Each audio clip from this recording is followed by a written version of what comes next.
이것은 아모스의 아들 이사야가 유다 왕 우시아와 요담과 아하스와 히스기야 시대에 유다와 예루살렘에 대하여 본 이상이다. 하늘아 들어라, 땅아 귀를 기울여라. 주님께서 말씀하신다. 내가 자식이라고 기르고 키웠는데 그들이 나를 거역하였다. 소도 제 임자를 알고 나귀도 주인이 저를 어떻게 먹여 키우는지 알건만은 이스라엘은 알지 못하고 나의 백성은 깨닫지 못하는구나. 이는 하나님의 말씀입니다. 오늘부터 12월 24일 성탄 이브까지 우리는 이 기간을 대림절이라고 부릅니다. 기다릴 대자, 임할 임자. 그래서 대림절입니다. 예수 그리스도께서 우리 가운데 임하심을 기다리는 계절이죠. 근데 이 임하심에 최소 두 가지 의미가 있습니다. 초대교회 크리스천들은 예수님이 이미 오셨음을 고백하면서 이렇게 말했습니다. 마란 아타. 이것은 우리 주님이 오셨다라는 뜻이죠. 동시에 이렇게 말했습니다. 마라나 타. 주님 오십시오. 라는 고백입니다. 그러므로 대림절 4주간은 그저 크리스마스를 준비하는 기간이 아닙니다.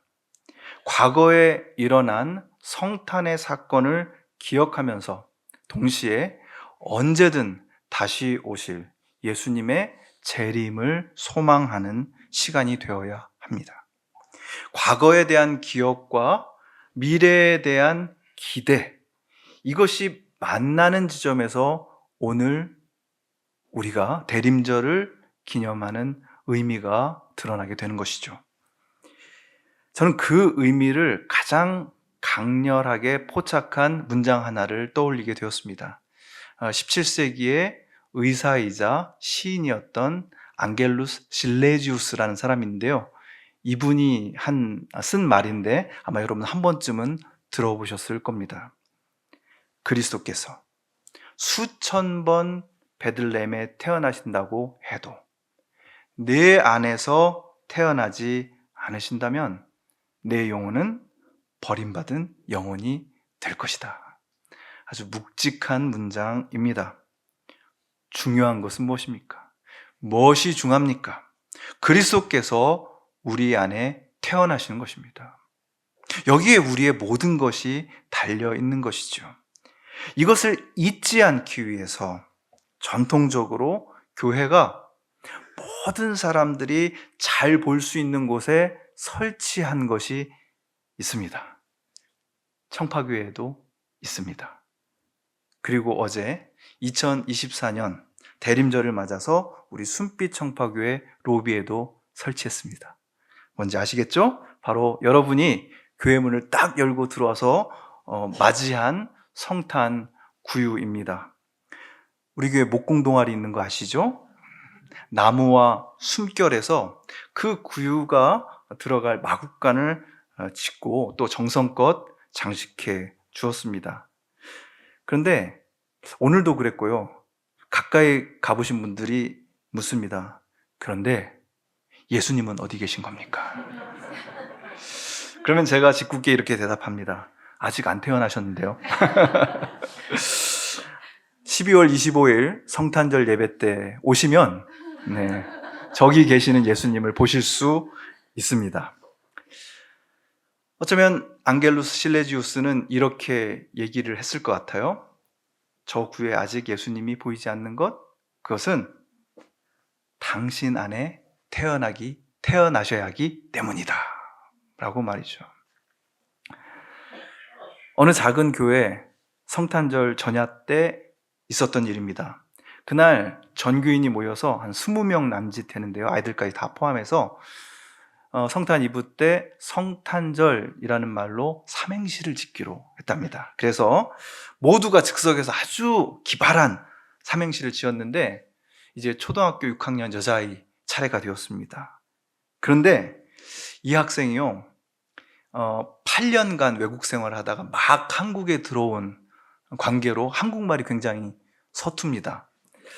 그래서 그 옆에 있던 부모가 좀 걱정스러웠는지 그냥 패스해도 돼 이렇게 얘기를 했는데 굳이 그 딸내미가 하겠다 이렇게 얘기하는 겁니다. 그래서 어떻게 했겠어요? 운을 띄우셨겠죠. 네, 교인들 한번 성탄절로 운을 띄워보십시오. 성질 좋은 예수님이 이미 이제 웃음바다가 됐어요. 성질 좋은 예수님. 네, 그 다음 탄생하셨네. 마지막 절대로 마국간의 힘을 무시하지 마라. 오 소리도 났고 아주 재밌어서 깔깔깔 웃는 사람들도 있었는데요. 그 학생의 아빠가 이 딸내미의 마지막 식구를 곱씹어 봅니다. 그리고 이런 결론을 내립니다. 이 시야말로 성탄절의 핵심을 간파하고 있다. 그래서 이 장면을 정말 글로 썼어요. 로마 제국의 칼과 창의 힘이 아니라 마국간의 힘, 즉 낮고 약한 자로 이 세상에 오신 예수 그리스도 속에서 하나님의 강한 힘이 나타났음을 잘 표현하고 있다. 네, 꿈보다 해몽, 그리고 대단한 딸바보라는 사실을 알 수가 있습니다. 하지만 저는 제가 아는 그 아빠의 말에 완전히 동의합니다. 절대로 마국간의 힘을 무시하지 마십시오. 그 마국간 안에 있는 구유의 힘을 우리는 무시해서는 안 됩니다.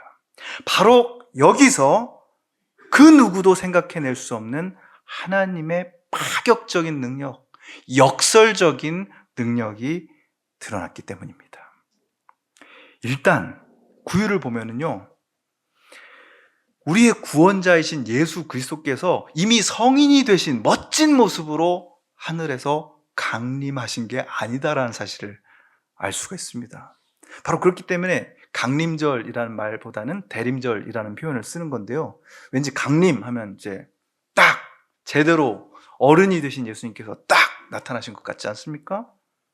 그런데 그분은 태어나셨습니다. 태어나셨어요. 우리 모두도 그렇게 태어났습니다. 여러분, 지금도 아기 낳는 것 참 힘든데 그 옛날 얼마나 힘들었을지 여러분 생각해 보시기를 바랍니다. 그런데 우리의 구원자이신 예수님도 탄생의 고통을 피해가지 않으셨습니다. 할렐루야. 그러니까 잘 아시는 거예요. 우리의 연약함을. 그런데 이 성탄 구유를 보면은요, 꼭 등장하는 동물이 있음을 기억하시길 바랍니다. 뭐가 있을까요? 네, 이렇게 흔히 양이 있을 거라고 생각합니다. 예수님 하면은 양이 떠오르니까요. 그리고 말구유라고 한 걸 보니까 말이 있어야 되겠다 이런 생각을 하시는 분도 있을 테지만 땡, 틀렸습니다. 소와 나귀입니다. 우리 순빛청파교회 성탄 구유에도 보면은 소와 나귀가 예수님 구유 바로 가까이에 있습니다. 왜 하필 소와 나귀일까요? 그 대답을 오늘 본문에서 찾을 수 있습니다. 우리 화면 보면서 같이 한번 읽어보실까요? 시작. 하늘아 들어라, 땅아 귀를 기울여라.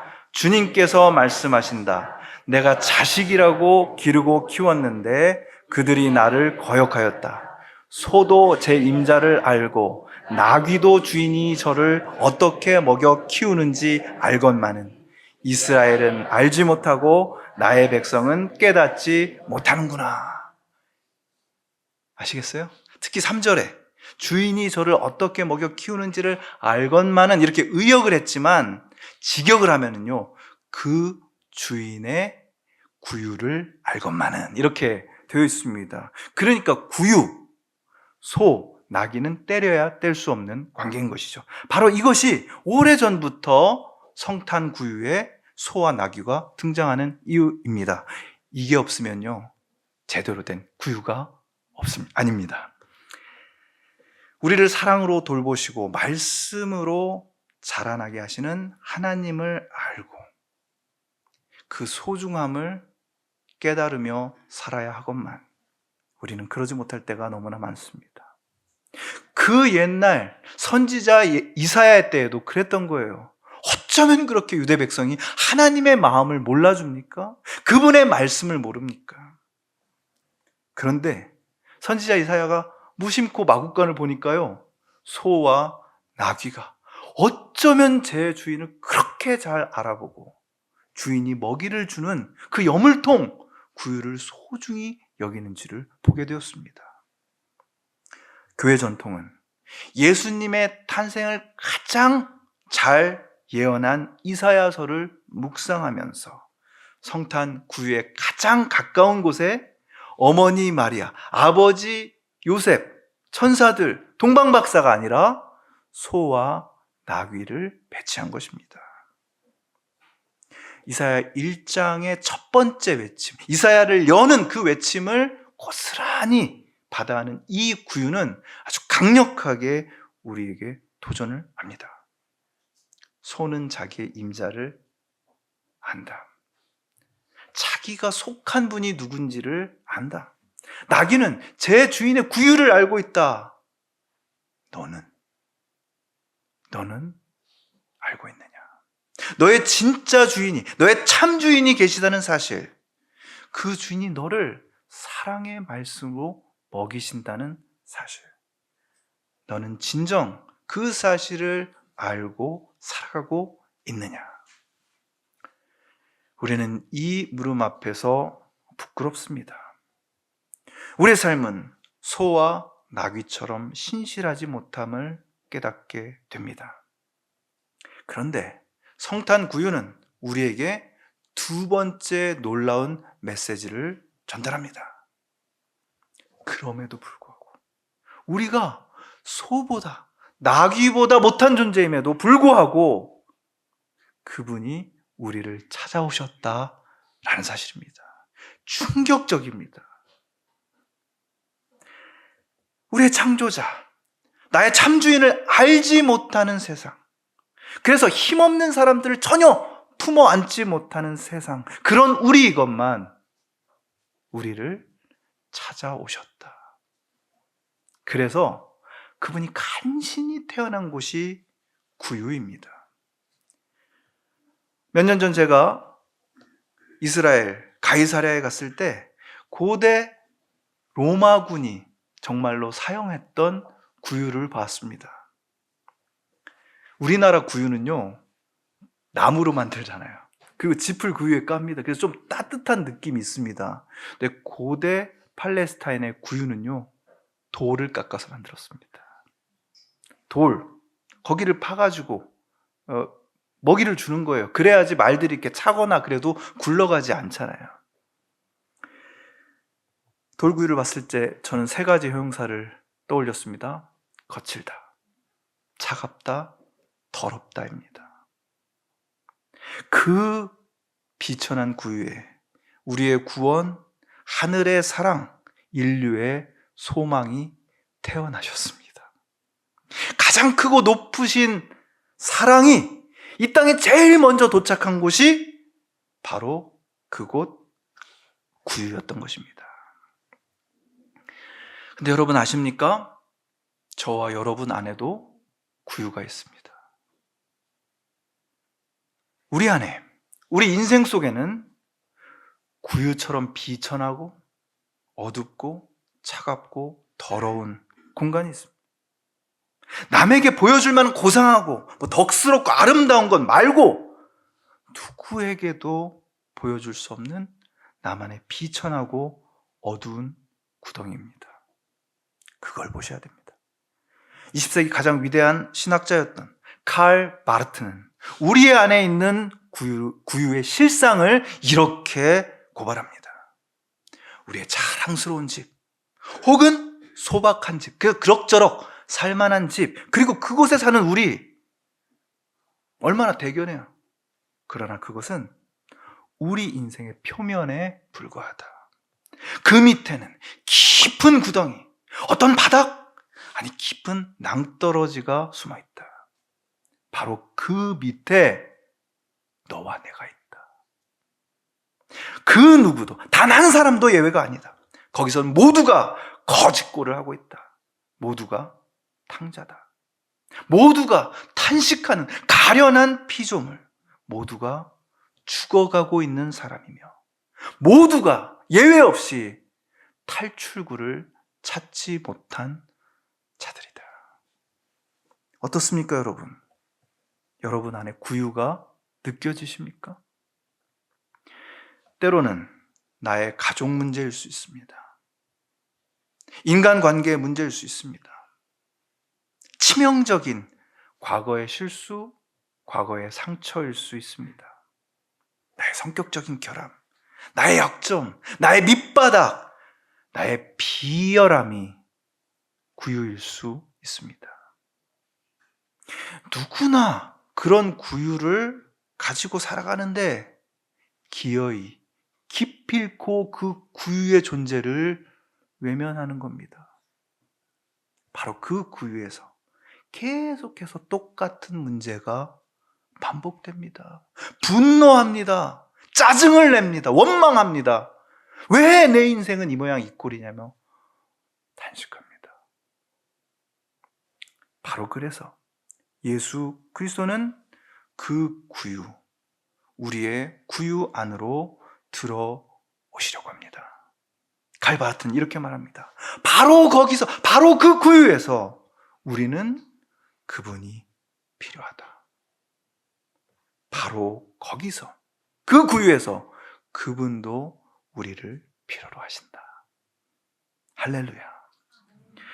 그분이 내 삶의 구유, 내 안에 가장 차갑고 거칠고 더러운 구유의 오심을 믿고 감사하는, 감격하는 저와 여러분이 되시기를 축원합니다.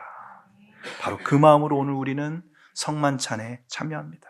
우리 안에 가장 누추한 구유에 오신 예수님께 감사하며 가장 누추한 구유를 지키는 소와 나귀와 같은 겸손한 교회 공동체, 그 공동체가 되기를 바라며 이 성만찬에 임하는 것입니다.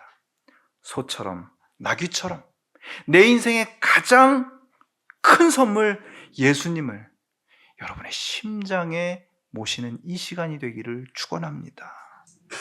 그 옛날 베들레헴에 태어나신 주님께서 이제 여러분의 구유 속에 태어나실 때 우리의 삶은 그 아기의 온기, 그 사랑의 온기를 머금은, 그래서 생기 넘치는 삶이 될 줄로 믿습니다.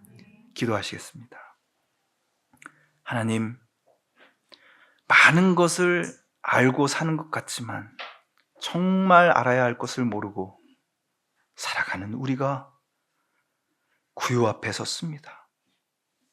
저 구유에서 태어나신 예수님, 다시 오실 예수님을 내 마음에 품기 원합니다.